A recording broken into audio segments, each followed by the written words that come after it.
Ինձ այնպես անել, որպեսզի ընտանիքը կայուն մնա։ Եվ երբեմն գրում եմ, Պարողջան, կարող եք այնպես անել, որ ամուսինս հետ գա միացնել։ Սիրելիներս, այն մարդիկ, որոնք ձեզ կխոստանան եւ մանավանդ բարձր գումարների դիմաց, թե նրանք ձեզ կվերադարձնեն ձեր սիրելիին, ձեր ամուսնուն, ձեր սիրեկանին, խաբում են։ Այդպիսի բան հնարավոր չի։ Բազմաթիվ խաբեության դեպքերով ինձ են դիմել։ Ինչպես կարող է նրանք փոխել ձեր քարտեզում ի վերուստ ներդրված Մարսի դիրքը։ Եթե Մարսը խոյում է, եթե Մարսը առյուծում է, Մարսը կարիճում է, այդ բարդ դիրքերի դեպքում կինը իր կյանք քաշում է կոնֆլիկտային բարդ բնավորություն ունեցող տղամարդու։ Մարսը խոյի կենդանակերպում կարող է պարբերաբար հարվածել գլխին։ Մարսը խեցգետնի կենդանակերպում այդ տղամարդը, այդ կինը, որը կոնֆլիկտային տղամարդ է քաշում իր կյանք, եթե Մարսի դիրքերը բացասական են։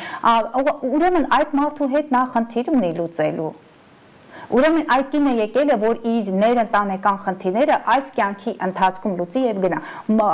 Խեցգետին եւ կշեռ կենդանակերպեն բարդ փոխհարաբերություններ եւ յուրաքանչյուր մոլորակի արկայությունը այդտեղ թեկուզ Մարսը կշեռքի կենդանակերպում եւ մնացած որոշ մոլորակներ խեցգետնի կենդանակերպում։ Դուք եկել եք հատուկ ծրագրով, որպեսզի դուք հարթեք ներընտանեկան խնդիրները, ամրանաք ձեր հարաբերությունները։ Եթե բարձրացող հանգույցն է խեցգետնի կենդանակերպում, պիտի չբաժանվեն, ամուսնալուծություն չպիտի լինի, բարձրացող հանգույցը կշեռքի կենդանակերպում։ Այդ ամենը խանգարում է ձեզ, սիրելիներս, դուք ծրագիր եք վերցրել եւ եկել եւ փորձեք լինել ավելի կայուն։ Արդեն իսկ Մարսը խեցգետնի կենդանակերպից անցել է առյուծի կենդանակերպ, դա մեկ այլ թեմա է, մենք հաջորդ հացադրման մասին կխոսենք։ Համենայն դեպս ուշադիր եղեք, Մարսը առյուծի կենդանակերպում հանդիպում են աբյուզիվ հարաբերություններ։ Կինը ընտրում է գեղեցկատես, այսպես Մարսը ինչ է, տղամարդու կերպարն է, առյուծը աստղ, հա, պետք է լինի վառվռուն կերպար, բոլորի աչքը այդ մեկի վրա է, բայց